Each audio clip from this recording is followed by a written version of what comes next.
napagod na tayo pero hindi natin pinaparamdam? Paano kung gusto mo nang sumuko pero ang tanging pinapakita mo lang ay ang paglaban? Sa buhay, hindi natin kailangan ipakita na palagi tayong malakas, masaya. Minsan, kailangan din natin ipahinga. Ilabas ang bawat pagod at salita. Maraming hindi nakakaintindi. Pero ito, andito tayo sa realidad na kung saan tinatago natin ang sakit na nararamdaman.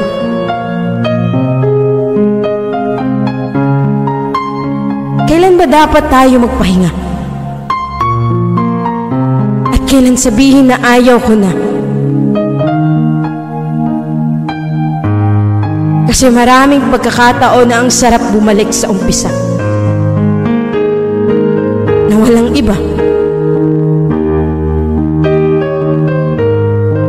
Ang sarap mabuhay, pero ang hirap mapagod. Sa mundong ito, hindi natin kailangan ipakita na masaya pa tayo. Kasi may mga oras na halos tayo ay sukong-suko na. May mga panahong ayaw mo na, pero pilit mong iniiwasan. Kasi ikaw lang ang mag-isa. Mag-isang dinadala ang sakit na dadarama.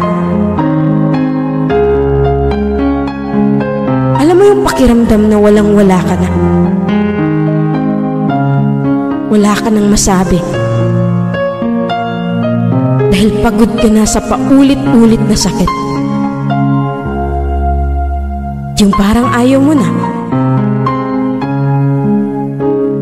Napapagod tayo hindi dahil mahina.